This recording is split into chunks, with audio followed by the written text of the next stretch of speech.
Mobile उठाते हैं आप, एप्लीकेशन ओपन करते हैं, सामान ऑर्डर करते हैं और 10 मिनट के अंदर अंदर वो सामान आपके दरवाजे तक आ जाता है। मतलब आप सोच के देखिए कि अगर आपको खुद भी गली की दुकान तक बाहर भी जाना है तब भी आपको इतना ही समय या इससे ज्यादा समय लग सकता है। तो इतने कम मिनट में डिलीवरी कैसे हो रही है, क्या है फॉर्मूला, आइए डिकोड करते हैं। आप देख रहे हैं दुनियादारी, मैं हूं आरजे कार्तिक। आखिर ये Zepto, Blinkit, Instamart, Flipkart minutes में डिलीवरी कैसे कर रहे हैं, क्या है इन कंपनीज का सीक्रेट जो शायद कम लोग जानते हैं। डिकोड करते हैं एक एक करके पूरी कहानी। तो सवाल ये आता है कि क्या डिलीवरी बॉय उड़ते हुए आ रहा है, हवा से बातें करते हुए आ रहा है, सारे सिग्नल तोड़ते हुए आ रहा है, या फिर सच में कोई ऐसा सिस्टम काम कर रहा है जो हमें दिख नहीं रहा है। सबसे पहले तो एक बहुत बड़ी गलतफहमी दूर करते हैं। ज्यादातर लोगों को लगता है कि 10 मिनट की डिलीवरी का मतलब है डिलीवरी बॉय बहुत तेज स्पीड में चला रहा है, लेकिन सच्चाई इससे बिल्कुल अलग है। असली चमत्कार सड़क पर हो ही नहीं रहा, ये सब आपके ऑर्डर करने से पहले ही शुरू हो चुका है।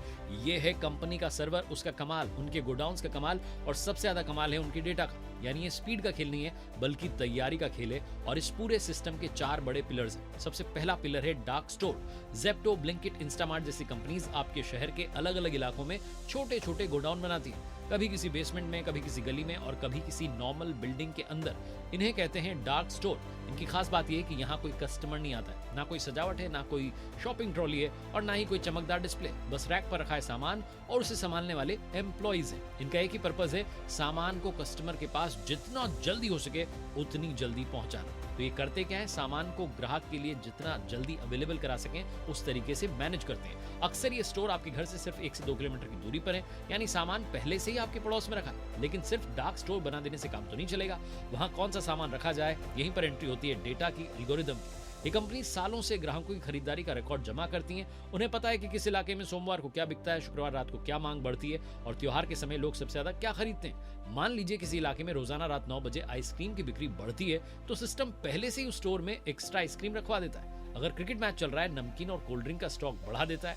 यानी जब आप ऑर्डर करते हैं तब तक आपका सामान पहले से ही आपके पास वाले डार्क स्टोर की रैक पर आपका इंतजार कर रहा है। आपने ऑर्डर किया, ऑर्डर कंफर्म हुआ, जानकारी सीधे डार्क स्टोर के एम्प्लॉइज तक पहुंची। वहां पर पूरा सिस्टम साइंस पर बेस्ड है। स्टोर के अंदर सामान को ऐसे व्यवस्थित किया गया है कि जो चीजें अक्सर साथ खरीदी जाती हैं एक दूसरे के पास रहती हैं, जैसे ब्रेड एंड बटर, चाय पत्ती और चीनी, या शैम्पू और कंडीशनर। कर्मचारी के मोबाइल में एक स्पेशल रूट दिखाई देता है जो बताता है किस रैक पर जाना है, कौन सा सामान उठाना है और सबसे छोटा रास्ता कौन सा है। इसे कहते हैं पिकिंग पाथ। टारगेट सिर्फ एक ही है, 60 से 90 सेकंड्स के अंदर पूरा ऑर्डर पैक करना। यानी मुश्किल से 1 मिनट के अंदर आपका सामान बैग में पहुंच जाता है। अब बारी आती है डिलीवरी की। यहाँ भी कहानी उतनी सरल नहीं है जितनी दिख रही है। राइडर ऑर्डर आने का इंतजार घर पर नहीं कर रहा है, वो पहले से ही डार्क स्टोर के आसपास खड़ा है। जैसे ऑर्डर आता है, सिस्टम जीपीएस की मदद से सबसे नजदीकी राइडर को सिलेक्ट करता है। फिर एआई और मैप सिस्टम ही डिसाइड करते हैं कहाँ ट्रैफिक है, कौन सा रास्ता तेज होगा, किस गली से जाने समय बचेगा। जब तक सामान पैक हो रहा होता है, राइडर स्टोर तक पहुंच जाता है, सामान तैयार है, राइडर तैयार है, यात्रा शुरू होती है।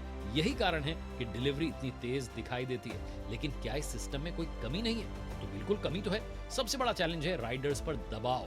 10 मिनट की डिलीवरी सुनने में तो शानदार लग रही है, लेकिन इसके पीछे टाइम का बहुत बड़ा प्रेशर है। कई बार जल्दी पहुंचने की कोशिश में कुछ राइडर्स के वीडियोस वायरल हुए जिसमें वो ट्रैफिक नियमों की अनदेखी कर रहे थे। यही कारण है कि कई कंपनीज ने अब अपने एडवर्टीजमेंट्स में 10 मिनट डिलीवरी की जगह डिलीवरी इन मिनट्स जैसे शब्दों का इस्तेमाल करना शुरू कर दिया है, ताकि राइडर्स पर अनावश्यक दबाव कम हो जाए।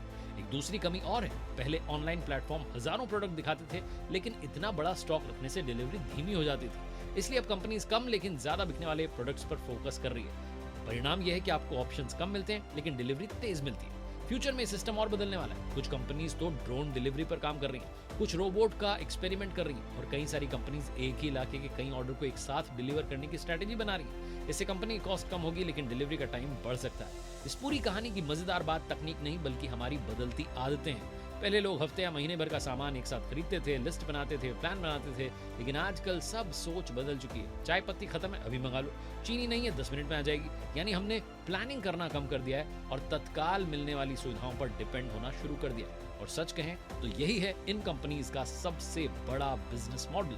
तो अगली बार जब कोई डिलीवरी बॉय आपके घर पर 10 मिनट में आ जाए तो ये मत सोचना कि उसने कितनी तेज बाइक चलाई है, ये समझना कि उसकी ताकत स्पीड नहीं है, उसके पीछे काम कर रहा है डार्क स्टोर का नेटवर्क, करोड़ों डेटा पॉइंट्स, 60 सेकंड्स की स्मार्ट पैकिंग और पहले से तैनात राइडर्स।